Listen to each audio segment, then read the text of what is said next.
우리 주기도문 오늘 이제 시작을 할 텐데요. 우리 같이 한번 암송을 해볼까요? 주기도문 암송하실 수 있으시죠? 우리 같이 한번 암송하겠습니다. 하늘에 계신 우리 아버지여, 이름이 거룩히 여김을 받으시오며 나라 임하옵시며 뜻이 하늘에서 이루어진 것 같이 땅에서도 이루어지이다. 오늘날 우리에게 일용할 양식을 주시옵고 우리가 우리에게 죄 지은 자를 사하여 준 것 같이 우리의 죄를 사하여 주옵시고 우리를 시험에 들게 하지 마옵시며 다만 악에서 구하옵소서. 내게 나라와 권세와 영광이 아버지께 영원히 싸움나이다. 아멘. 자, 주기도문을 왜 주셨다고요? 주문처럼 외우라고? 아니면 예배 때 축도를 못하니까 마침기도 하라고 주셨나요? 분명히 그렇게 주신 건 아닙니다. 그렇죠? 우리에게 주기도문, 주님께서 기도를 가르쳐 주신 이유는 제자들, 예수 공동체의 제자들이 어떻게 기도해야 되는지, 제자 공동체의 정체성을 담은 기도다 말씀드렸죠. 그래서 예수님의 하나님 나라 운동, 그것을 담고 있다, 요약하고 있다 말씀드렸고, 그 하나님 나라 운동을 이루는 제자들, 그 제자도 그 핵심이 기도라는 것. 그래서 기도하는 제자들이 하나님 나라 운동을 감당할 수 있다라고 하는 것, 그것을 주기도문이 말하고 있다고 말씀드렸습니다. 제가 여러분들에게 기도를 소비하지 말라고, 영성은 소비하는 게 아니고요, 쌓아가는 거예요. 영성을 소비하는 사람들은 무언가 된 것 같지만 전혀 된 것이 없는 빈 껍데기 같은 신앙생활을 하기가 쉽습니다. 그러므로 여러분, 반드시 영성은 쌓여야 되는 거예요. 쌓인다는 건 내가 변화되는 겁니다. 그러니까 내가 변화되지 않으면 그것은 온전한 영성이 될 수가 없어요. 그래서 오늘 이 강의도, 여러분이 참여하는 이 성경 공부도 좋은 거룩한 소비가 되어지면 별 의미가 없는 겁니다. 그래서 저는 이 소비가 되어지는 성경 공부를 인도하고 싶지 않다고 분명히 말씀드렸고, 여러분들이 이 기도 배워가면서 기도가 쌓여가고 우리의 영성이 쌓여가고 정말 거룩한 변화를 이룰 수 있는 주의 은혜가 있기를 축복합니다. 우리 오늘은 이 하늘에 계신 우리 아빠라고 하는 것을 좀 살피려고 그래요.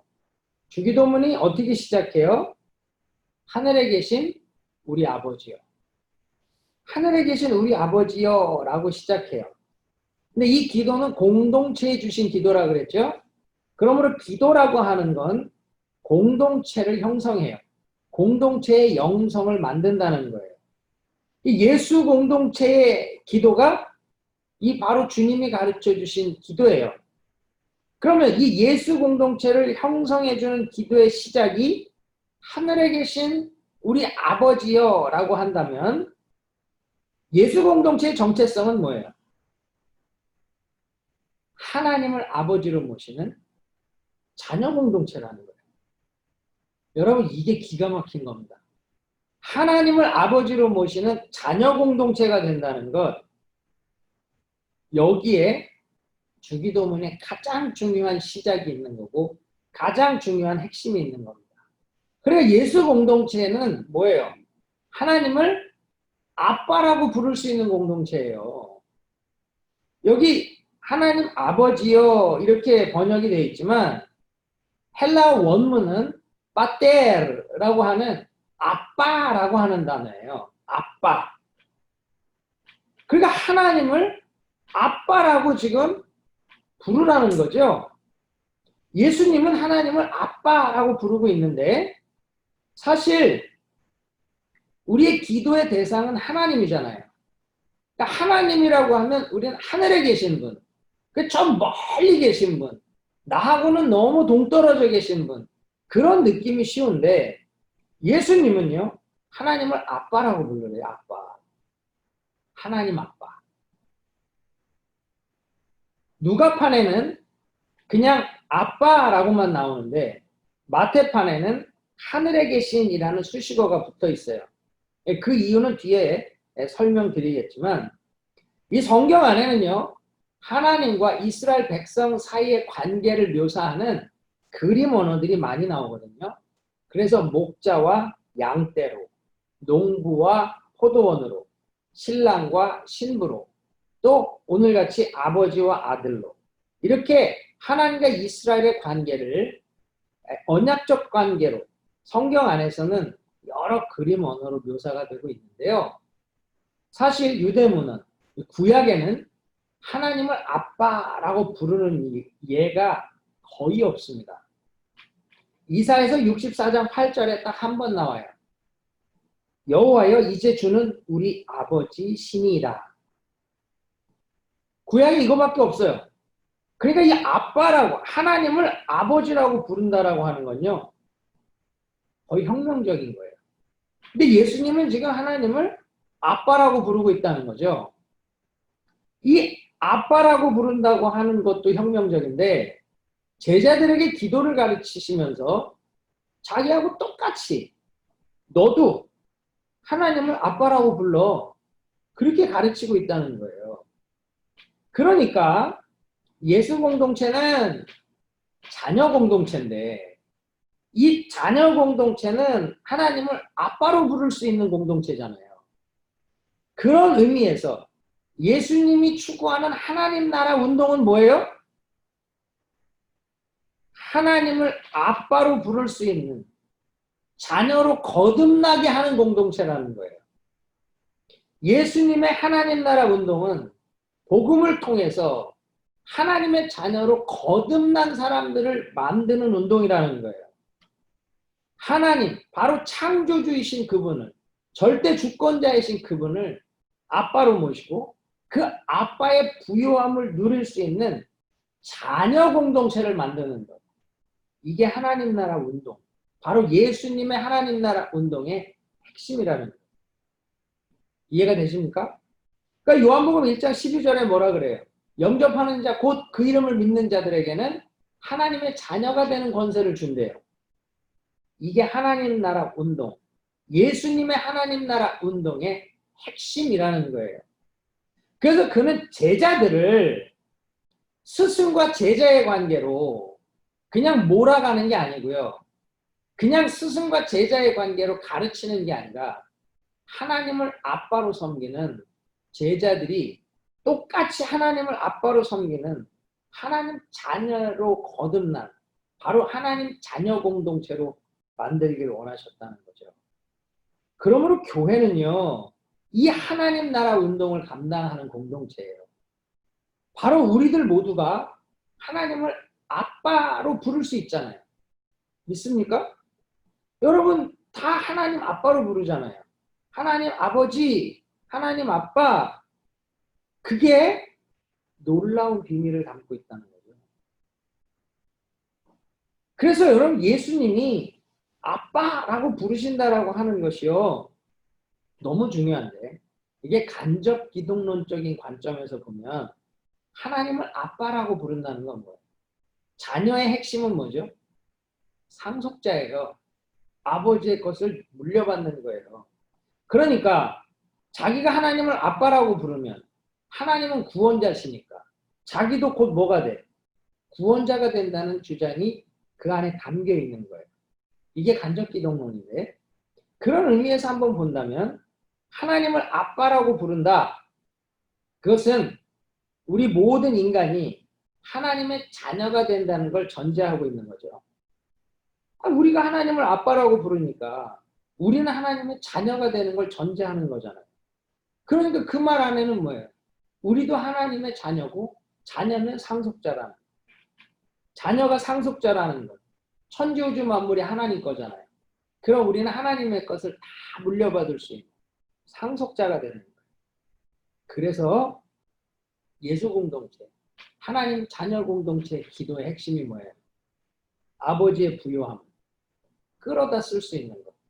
그게 뭐예요? 기도라는 거예요.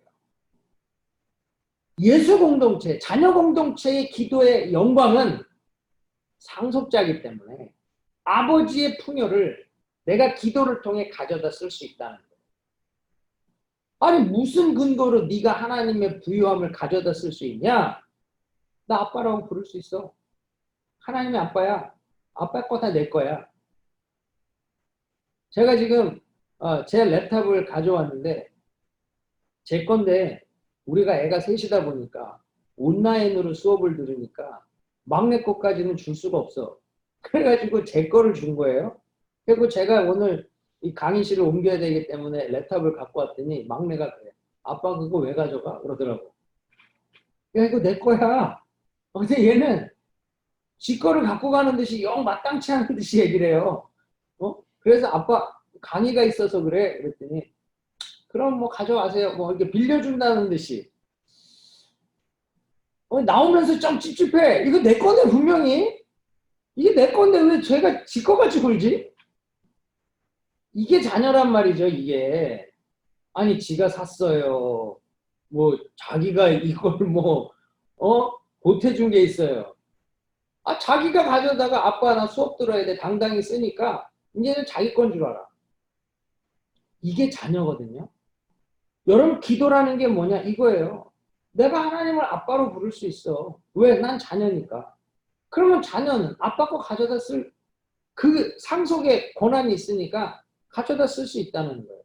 그러니까 예수 공동체를 기도를 가르치면서 처음에 하늘에 계신 우리 아빠 그걸 가르쳐. 야 기도는 뭐야? 하늘에서 가져다 쓰는 거야. 왜? 내가 아빠로 부를 수 있으니까. 그럼 물을 거예요. 야 그럼 그 권한은 누가 줬는데? 네가 자녀가 되는 권한, 아빠 걸 가져다 쓸 수 있는 권한, 그 자격은 누가 줬는데? 예수님 주셨잖아요. 너희는 이렇게 기도하라. 예수님 가르쳐 주셨잖아. 하늘에 계신 우리 아버지요. 이렇게 기도하라고. 야, 이거 끝내주지 않습니까? 여러분, 하나님 나라 운동이라고 하는 건 제자들이 하는 건데, 그 제자들은 바로 하나님 자녀라는 거예요. 그 자녀들이 하나님 나라 운동할 수 있는 모든 소스, 능력도, 지혜도, 권세도, 은사도 어디서 와요? 하나님. 예수님의 하나님 나라 운동은요. 하나님 것 가지고 하라는 거예요. 인간의 것으로 하는 게 아니라. 그러니까 기도하라는 거예요. 하나님 주시는 은혜로, 그 능력으로 하라는 거예요. 그 공급하심으로 하라는 거예요. 무엇보다도 아버지 하나님 부요함으로 하라는 거예요. 여러분 하나님이 여러분 아버지인 걸 믿으십니까? 근데 어떻게 살아요? 부요하게 살아요? 그지같이 살아요? 하나님의 아빠인데 천지우주 만물이 다 그분 건데 우리 학교에서 배웠잖아. 금도 내 것이요 은도 내 것입니다. 다 그분 건데 어떻게 살아요? 그지같이 사는 사람 많아. 아주 그지같이 사는 사람 많아. 어제 우리 사역자들하고 기도하면서 그런 얘기를 했어요. 예수 이름의 권세가 크고 능력이 있음을 믿느냐? 있죠. 사도행전에 성전 미문 앞에 앉아있는 안전뱅이를 베드로와 요한이 일으키잖아요. 금과 은은 내게 없거니와 내게 있는 건 나사렛 예수 이름으로 명하노니 일어났거리라. 그 능력이 예수 이름 안에 있잖아요. 근데 한번 잘 생각해 보세요. 그 이름이 내 안에 들어오면 그렇게 능력이 있습니까? 내 안에만 들어오면 초라해지지 않아요. 그 이름이 내 안에만 오면 무능해지지 않아요.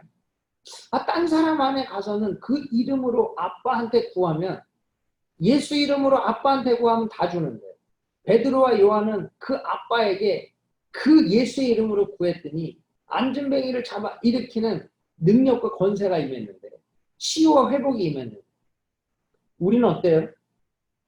우리에게도 그 예수 이름의 권세가 있잖아요. 하나님을 그 아빠로 부를 수 있는 은혜를 주셨잖아요. 근데 우리가 그렇게 돼요? 안 돼요? 안 돼.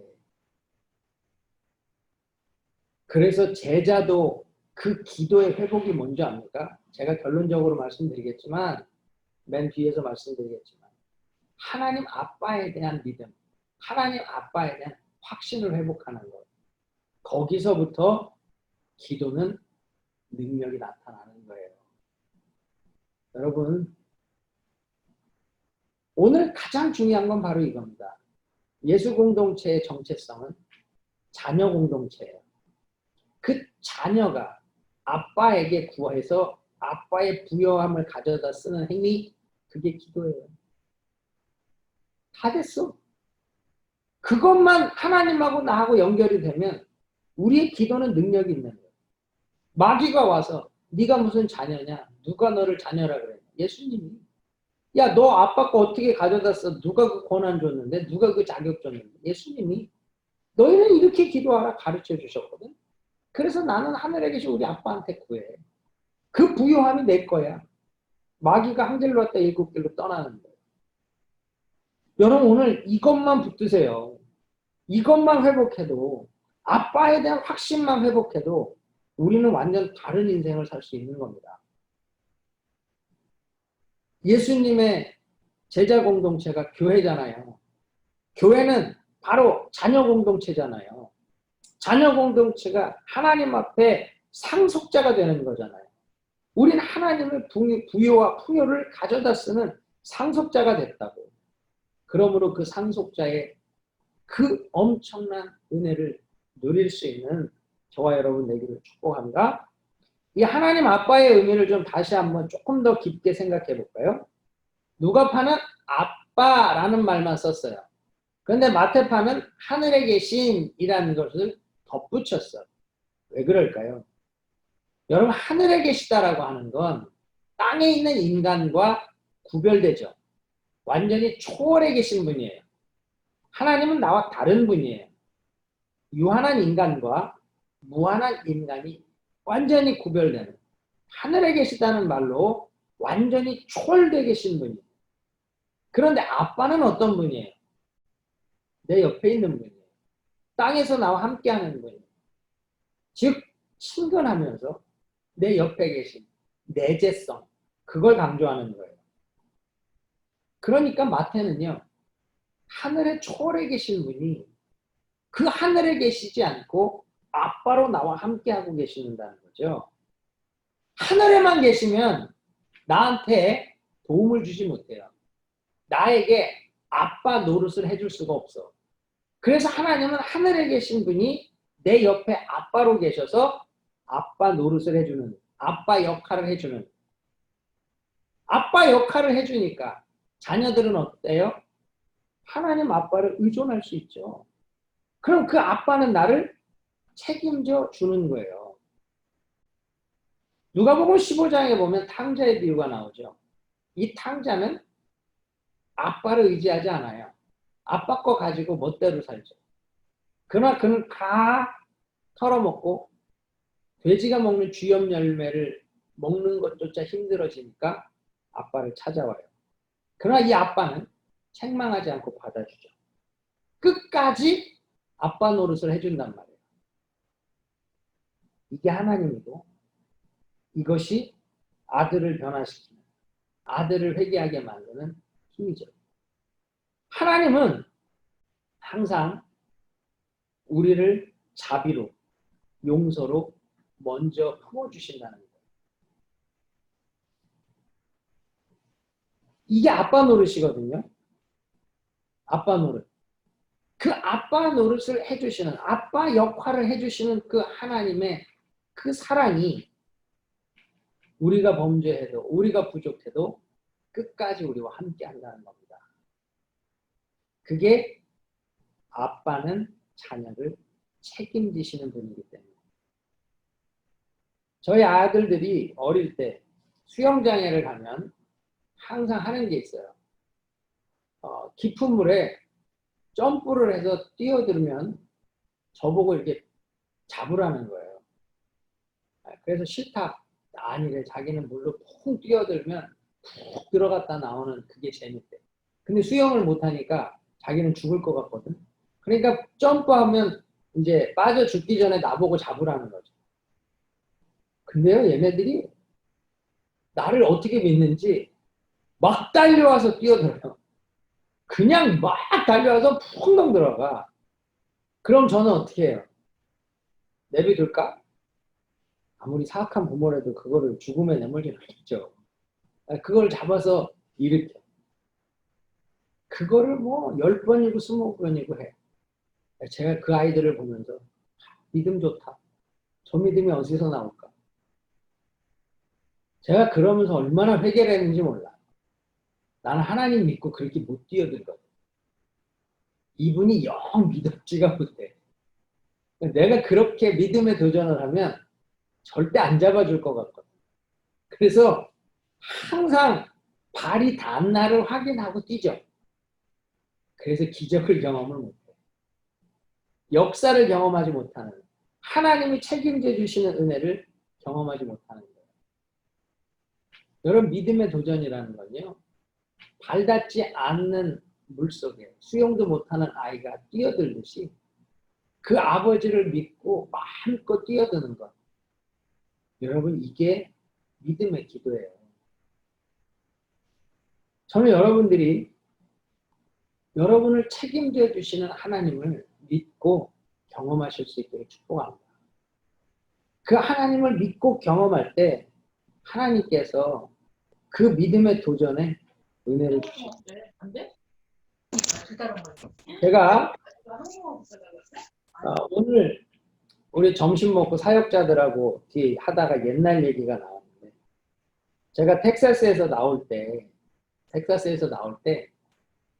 하나님이 나가라 명령하셨는데, 제가 사실 그게 순종하는 것도 힘들고 시간이 좀 걸렸죠.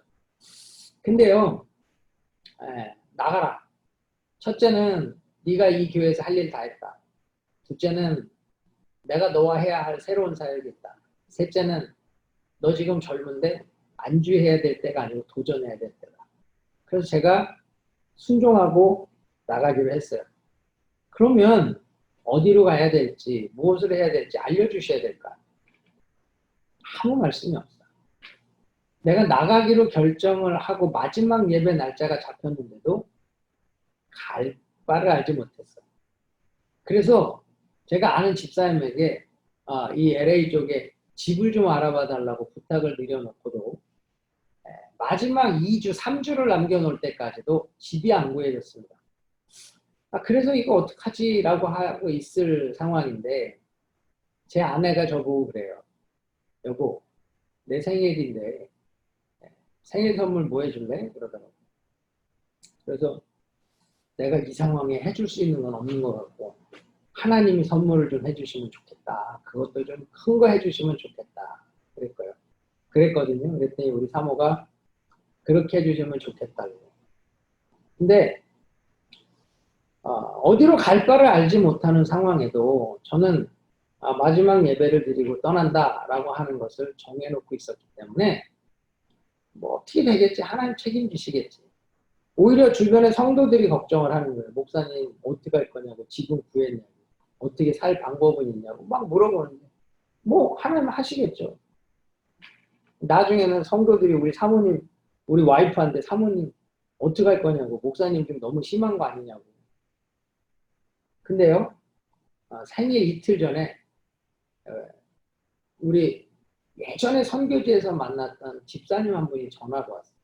그분이 다른 교회 다니는 분인데 선교지에서 어떻게 만나서 연합사역을 하고, 그때 이제 저한테 은혜를 받으셔서 미국에 돌아오셔서도 중요한 결정이나 상의할 게 있으면 꼭 전화하시고 기도를 받고 기도 부탁을 하고 하셨거든요.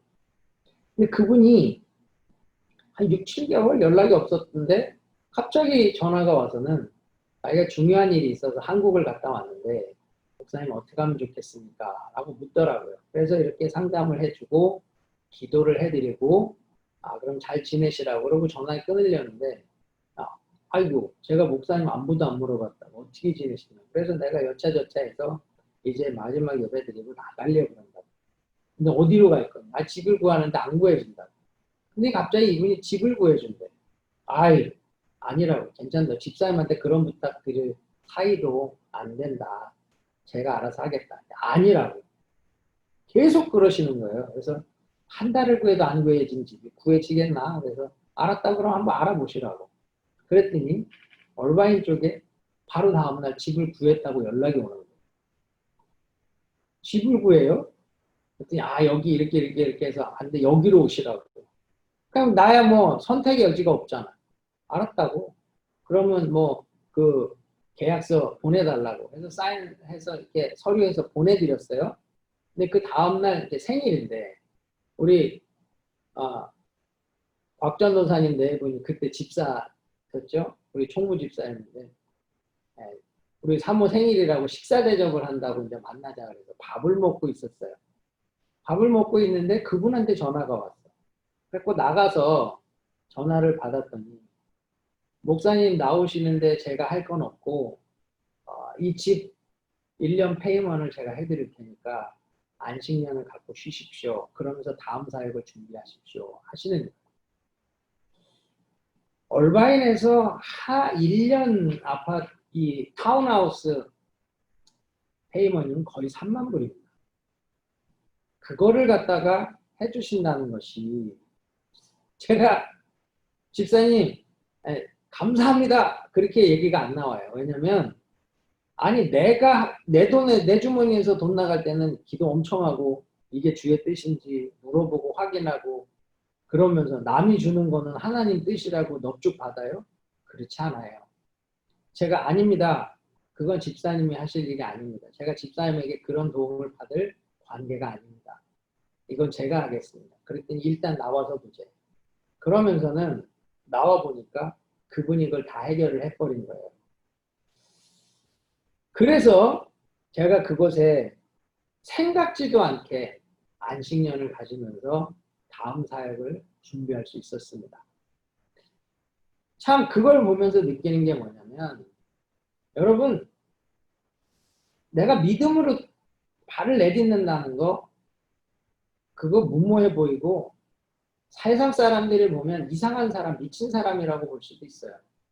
그런데 하나님 분명하게 말씀하셨을 때 그 사역을 내려놓는다는 거 교회도 졌죠. 안정됐죠. 제가 뭐 차세대의 리더로 뽑혀서 뭐 여러 가지 사역을 하죠. 뭐 선교가죠. 뭐 내가 거기서 아쉬울 게 뭐가 있어. 그러나 분명히 하나님 하신 말씀에 순종했을 때 그때는 이런저런 어려움도 있고 참 어떻게 해야 되나 황당하기도 하지만 내가 하나님 앞에 믿음으로 순종하고 하나님의 인도함을 구했을 때 아버지는 책임지시더라고요. 네? 우리 은혜교회 담임 목사님도 1년씩 안식년을 가져본 적이 없는데 나는 나와서 1년을 안식년을 갖고 그때 은혜교회 참 힘들 때인데 목사님 저보고 너 아주 나보다 팔자가 좋다 그러고 하실 만큼 더 많은 간증이 있지만 그때 나와서 더 많은 간증이 있지만 여러분 하나님이 하시는 일이라는 게 그런 거예요. 아빠에 대한 믿음 그래서 그냥 풍덩풍덩 아빠 믿고 뛰어드는 거 이게 기도라는 거죠. 여러분 진짜 아빠라고 부르는 거 아무나 부를 수 없는 은혜인데 아빠라고 부를 수 있는 사람이 아빠의 상속자로 살지 못한다면 이건 더 불쌍한 거 아니에요? 저는 여러분들이 아빠라 부르면서 아빠의 그 부요함을 받아 누리는 정말 아빠가 책임지시는 은혜를 누리는 저와 여러분 되기를 축복합니다. 한번 생각해 보세요. 우리 모두가 하나님을 아빠라고 불러요. 우리가 믿는 하나님은 똑같아요. 그렇지만 아빠라고 부를 때 그 아빠에 대한 믿음의 수준은 각자 다 다를 겁니다. 제가 아빠라고 부르면서 믿는 믿음의 수준과 곽전도사님이 믿는 아빠의 수준과 여러분 한 사람 한 사람이 믿는 아빠의 수준이 다를 거예요. 완전히 다를 겁니다. 왜 그럴까? 저는 김광식 목사님을 보면서 저분이 믿는 하나님과 내가 믿는 하나님 똑같은데 왜 저분에게 나타나는 은혜와 역사와 내게 나타나는 은혜와 역사가 다를까? 무척 고민했어요. 믿는 하나님이 같으면 그 안에 나타나는 역사도 같아야 되지 않느냐? 그런데 어느 날 하나님 답을 주시더라고요. 너가 믿는 하나님과 김광식 목사 믿는 하나님 똑같아. 그런데 뭐가 다른 줄 아니? 만난 하나님이 달라. 네가 만난 나와의 관계의 수준과 저가 만난 나와의 관계의 수준이 다르단다.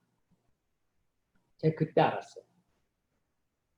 바울이 믿는 하나님이 같은데 난 바울처럼 못 사는 이유는 바울이 만난 하나님 그 수준이 내가 만난 하나님 그 수준과 다르기 때문이다. 그런데 자녀들도요 똑같습니다. 내 육신의 아버지와 어떤 관계 가운데 자랐느냐에 따라서 아빠에 대한 느낌이 다르죠. 저는 우리 아버지한테 엄청나게 엄하게 자랐어요. 엄청 무섭게 자랐어요. 그래서 저는 아빠 그러면 괜히 부담부터 느껴요. 저는 우리 아버지랑 밥상에서 같이 밥 먹는 것도 힘들었던 사람이에요. 근데 우리 사모는 아빠 아주 너무 뻔뻔할 만큼 아빠에 대한 그게 좋아요. 사랑을 받으면서 정말로 그렇게 자랐기 때문에. 달라요. 근데 하나님하고도 똑같아.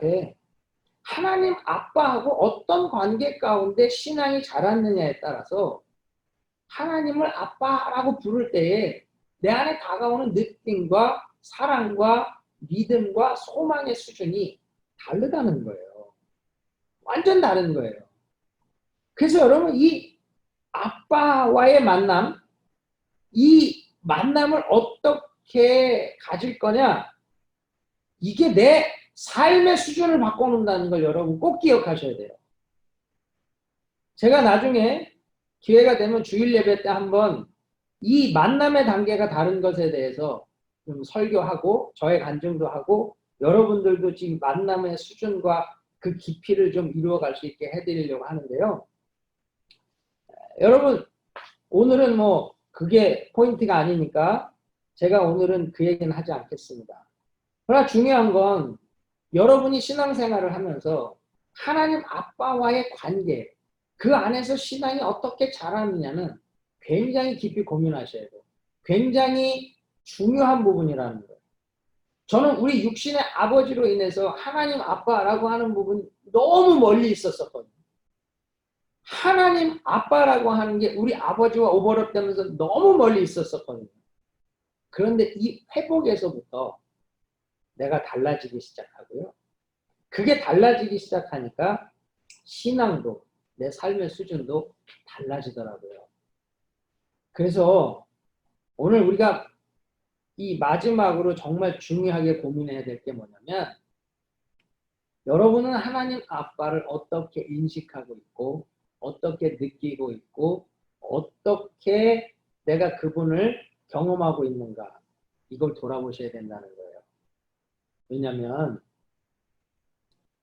사탄은요 우리에게 하나님 아빠에 대한 인식을 망가뜨리려고 해요. 요것만 망가지면 성도들의 삶이 수준이 달라지거든요. 그래서 제가 처음에 말씀드렸죠. 예수 공동체, 자녀 공동체의 기도의 핵심이 뭐냐? 하나님에 대한 믿음을 회복하는 거라고. 아빠에 대한 믿음을 회복하는 거라고. 아빠에 대한 확신을 갖는 데서 제자도가 시작된다는 거예요. 여러분, 우리가 똑바로 볼 수 있으면 기도를 정확하게 할 수 있어요. 누구를 똑바로 보면? 세상을 똑바로 보면? 환경을 똑바로 보면? 내가 닥친 문제를 똑바로 보면? 아닙니다. 하나님만 똑바로 보면 분명히 정확한 기도를 통해서 정확한 응답과 은혜를 하나님의 부여함을 누릴 수 있는 거예요. 우리는 항상 무엇을 기도해? 환경을 보고 기도하고 사건을 보고 기도하고 문제를 보고 매달리잖아요. 근데 기도는 거기서 시작하는 게 아니라는 거예요. 하늘에 계신 우리 아빠, 초월에 계셔서 모든 걸 주관하시는 분인데 내 옆으로 내려오셔서 아빠 노릇, 아빠 역할을 해주시는 거예요. 그 하나님을 똑바로 보고 하나님에 대한 확신 가운데서 문제를 보고 사건을 보면 풀린다는 거예요.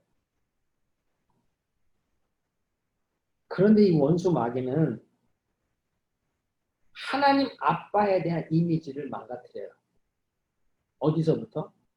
육신의 아버지에 대한 불편함과 육신의 아버지에 대한 기대감을 상실하는 것에서. 그래서 모든 걸 삐뚤어지게 만들고 하나님에 대해서 바로 보지 못하게 만들어요. 그래서 가정을 깨는 겁니다. 이 원수 마귀가. 가정이 깨지고 가정이 힘들어지고 아빠에 대한 잘못된 그림을 갖게 만들면 하나님 아빠라고 부르는 그 고백이 온전해지지 못하고 그 고백이 온전하지 못하면 상속자가 되어도 그 엄청난 하나님의 부여를 누릴 수 없기 때문에 여러분 이거를 우리는 속으면 안 돼요. 아버지가 늘 힘들게 어렵게 어떤 아버지는 때로는 무책임하게 때로는 폭력적으로 때로는 뭐 돌보지 않는 여러 모습들 속에서 우리는 다 자라오고 자라가고 있을 겁니다. 그것이 나도 모르는 사이에 부정적인 이미지로 또 온전하지 못한 이미지로 내 안에 박혀있는 분들도 계세요. 그래서 어떤 분은 하나님 아빠 싫대요. 하나님 엄마 그러면 안 되네요. 왜? 아빠라는 이름 자체가 그에게는 너무 고통스러운 거죠. 예전에 어떤 형제 하나가 뭐 굉장히 똑똑한 형제죠. 의대를 다니고 뭐 참 뛰어난 형제인데 이 형제가 예수를 믿고 나서 너무너무 교회를 열심히 섬기는 거예요. 근데 무리가 갈 만큼 섬겨. 이해가 안 돼. 뭐 인턴, 레지던 뭐 시간이 어마어마하잖아요. 그런데도 새벽 예배를 안 빠지고 모든 예배를 안 빠지고 교회 봉사를 하면 몸이 부서져라. 이해가 안 되는 거예요. 이게 뭐지? 그런데 어느 날 그 형제를 위해서 기도하는데 하나님이 제 마음에 이 형제 안에 육신의 아버지하고의 막힘이 있다는 것을 알게 하시더라고요. 그래서 그랬어요.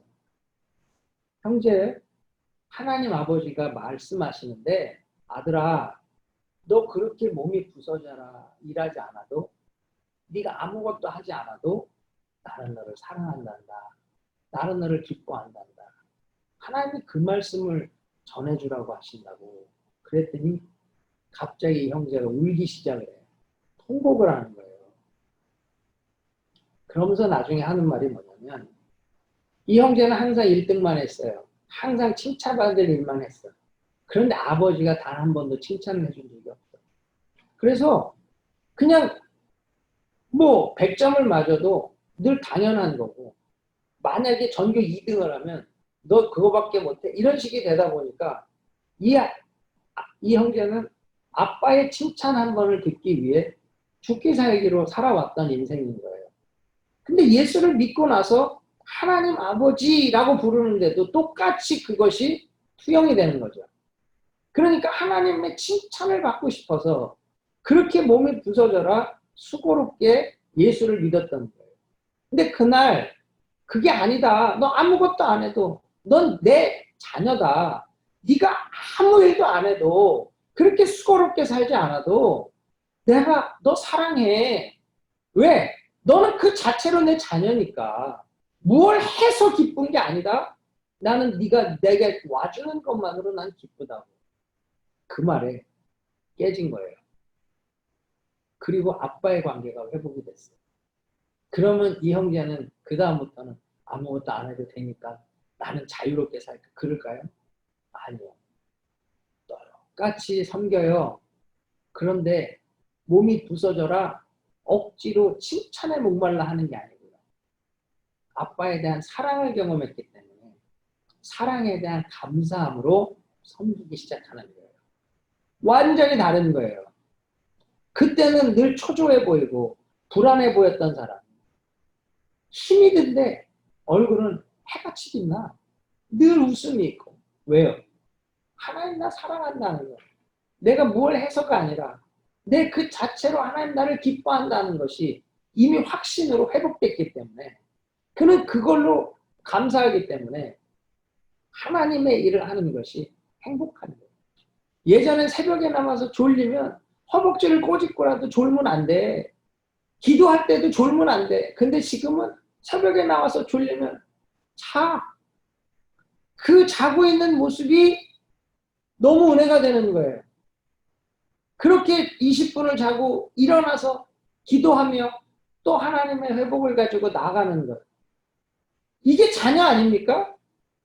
근데 종처럼 믿는 사람은 하나님이 두렵고 무섭고 늘 책망받을까 늘 쫓기는 모습으로 살아가는 거죠. 원수 마귀가 원하는 것이 바로 그거라는 거예요. 하나님 아빠에 대한 잘못된 인식. 그래서 그 하나님 아빠와의 관계가 깨어지게 만들고 그로 말미암아 온전한 상속자의 은혜를 누리며 살지 못하게 만드는 거예요. 여러분, 그러므로 하나님 아빠에 대한 그 이미지에 대한 온전한 회복과 은혜가 있길 바랍니다. 오늘 소그룹 나눔은 제가 넣지 않았어요. 여러분 소그룹 나눔을 넣지 않은 이유는 여러분들 스스로 한번 모임 때 이런 나눔을 해보세요. 내 육신의 아버지와 내 지금 하나님 아버지와의 연결성이 어떤가? 내 혹 잘못된 이미지가 아버지에 대한 육신의 아버지에 대한 잘못된 이미지가 하나님 아버지에게 투영이 돼서 내가 지금 망가진 이미지를 진짜 하나님의 이미지를 착각하고 살고 있지는 않은지 한번 나눠보세요. 그 나눔을 통해서 여러분이 하나님을 온전히 바라볼 수 있는 기회를 가지시길 바랍니다. 두 번째는 이 사탄은요.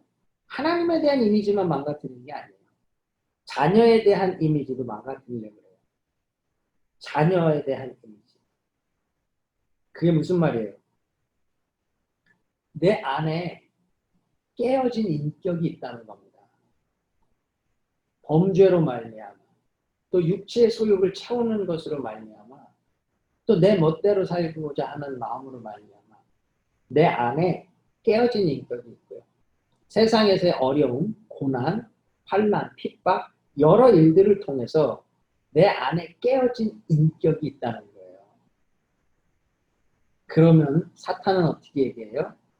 너는 하나님 자녀의 자격이 없어. 네가 구한다고 하나님 들어주실까? 그래서 자녀의 역할로 하나님 앞에 담대히 자녀의 모습으로 나가는 것을 막는다는 거죠. 누가복음 15장의 탕자를 보세요. 그가 아버지 앞에 나갈 때 어때요? 죄로 인해 망가졌잖아. 아버지 재산 다 날려먹고 돼지가 먹는 주염 열매도 먹지 못하는 주제가 됐어요. 그때 아버지께 당당히 나아갑니까? 못 나가요. 뭐라 그래요? 품꾼의 하나로 여기소서. 난 자녀 자격 없어요. 종으로 여겨달라고. 사탄은요. 그조차도 못 나가게 만들기를 원하는 거예요. 우리의 인격을 깨고 우리의 삶을 망가뜨리고 그래서 우리는 하나님의 자녀라고 하는 것을 상실하게 만들어서 넌 하나님 앞에 나갈 자격이 없어. 그렇게 우리를 보게 만들어요. 그래서 하나님 앞에 나아가 당당히 구하지 못하는 어리석은 자리로 이끌려고 한다는 거죠. 근데 잘 보십시오. 탕자가 아버지 앞에 나갔을 때 어때요? 아버지는 달려나와서 끌어안고 허그해주고 아니 돼지를 치다가 왔으니 그 몸이 얼마나 더럽겠냐고 얼마나 냄새가 나고 얼마나 보기 안 좋겠어. 그러나 이 아버지는요 신경 안 써. 돌아온 것으로 기뻐하잖아요. 자녀가 온 것으로 만족해. 그래서 그 자녀를 끌어안고 어떻게 해요? 씻기고 좋은 옷을 입히고 금가락지를 끼우고 살찐 송아지를 잡아서 먹인다는 거죠. 돌아온 탕자를 제일 싫어했던 게 그 송아지라는 농담도 있잖아요. 괜히 와서 나를 갖다가 잔치로 만든다고. 이게 하나님이거든요. 우리가 죄를 안 져서 기뻐하는 게 아니고요. 우리가 아버지를 위해서 선을 행하고 공로를 쌓았다고 기뻐하는 게 아니고요.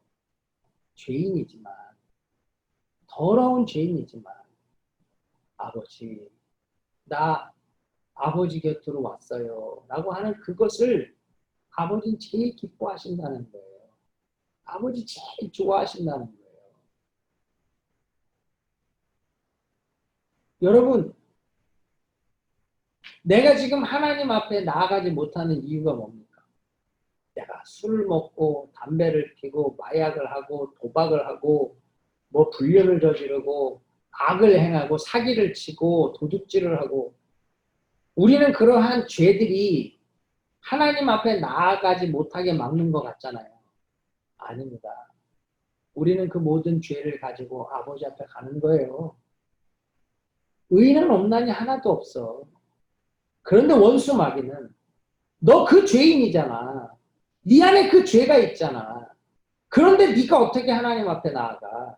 네 주제에 어떻게 하나님을 아빠라고 불러? 정죄하고 비난한다는 거예요. 그때 여러분 어떻게 해야 돼? 맞아. 나는 그 탕자와 같은 놈이야. 난 그런 죄인이야. 그래서 난 아빠 옆에 가야 돼. 그래야 아빠가 나를 구해주시고 그래야 내가 온전하게 살 수 있어. 이걸로 이기는 겁니다. 많은 사람들이 죄 짓고 뭔가 준비가 안 되면 기도를 못 해. 왜? 내가 준비가 안 되면 하나님 내 기도 안 들으실 것 같거든. 그런데요. 그 모습 그대로 받아주시는 분이 하나님인 걸 믿으시기 바랍니다. 그 모습 그대로를 인정하고 품어주시는 분이 하나님인 걸 믿으시기 바랍니다. 그래서 회개기도부터 하는 거예요. 탕자와 같이 주여 품꾼의 하나로 여기소서. 나는 죄인입니다. 그러면 거기서부터 주님 안아주셔. 그러면 자녀의 권세. 거기에 나의 공로가 아닌 하나님의 공로로 외치며 나갈 수 있는 거예요. 그러므로 원수 마귀가 여러분들을 깨뜨리고 꼬여지게 만들고 무너지게 만드는 것들 속지 마시고 사탄에 의해 망가진 자녀의 모습, 나의 형상을 회복할 수 있기를 바랍니다. 아버지의 이미지를 회복하고 아버지의 신뢰를 회복하고 자녀의 이미지를 회복하고 자녀의 권세를 회복할 수만 있으면 우리는 제자의 시작을 가져오는 것이고 그 제자의 시작이 있으면 그 기도는 생명의 역사가 일어나는 거예요. 예수님이 제자들에게 똑같이 내가 하나님을 아빠라 부르듯이 너희도 하나님 아빠라고 불러. 내가 하나님의 상속자듯이 너희도 이제 하나님의 상속자야. 그 아빠를 믿고 기도하기만 하면 아빠의 그 부유함, 그 엄청난 풍요로움은 다 믿게 되는 거야. 너 그거 받는 게 기도야. 그거 끌어다 쓸 수 있는 기도의 능력이 있어야 하나님 나라 운동하는 제자 될 수 있어. 이게 주기도문의 시작이에요. 내가 주기도문을 그렇게 많이 암송하고 그렇게 많이 공부했는데 난 왜 이게 처음 듣는 얘기일까? 여러분, 아빠에 대한 고민이 없이 기도하셔서 그래요. 주기도문 우리 모른다로 시작하자 그랬죠? 우리 다 아는 것처럼 떠들었거든. 하나님 아버지 늘 구했으니까 그거 다 아는 것처럼 느꼈죠? 그런데 맞아요? 아니에요. 하나님 아빠. 그 안에 담긴 비밀이 모든 기도의 열쇠예요, 열쇠. 저는 오늘 여러분이 그 열쇠를 가지시고 그 열쇠 가지고 참된 제자가 되시고 제자의 기도를 하시고 하나님 나라 운동을 감당하는 거룩한 종들 되기를 축복합니다.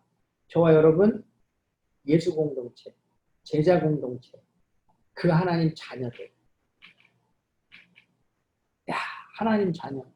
내가 하나님 아들, 하나님 딸. 그런데 여러분 안에 그 하나님의 풍요가 있습니까? 하나님의 부요함이 있어요. 그것부터 보자고. 그게 없다면 오늘 아버지에 대한 믿음 회복하세요. 아버지에 대한 확신 회복하세요. 아버지에 대한 신뢰 회복하세요. 거기서 이제 기도의 비밀이 풀리고 기도의 영광이 나타나고 여러분을 통해 하나님 나라 운동이 완성되어져 가는 걸 볼 줄 믿습니다. 사랑하는 우리 모든 성도님들, 이게 주기도문이 우리에게 가르쳐 주시는, 주님 가르쳐 주신 기도의 비밀이에요. 하나님 아빠. 우리가 하나님 아빠라고 하는 자리에 내 마음이 뭉클하고 내 마음이 감동되고 내 마음이 힘을 얻을 수 있으면 어떤 어려움, 어떤 환난이 와도 문제되지 않아요. 하나님 아빠. 그 아빠가 여러분 책임지세요. 지금 여러분 안에 여러 어려움들이 있으시죠? 여러 문제들이 있으실 거예요. 그래서 새벽을 깨우고 밤이 맞도록 하나님 은혜 주세요라고 구하는 사람도 있을 거예요.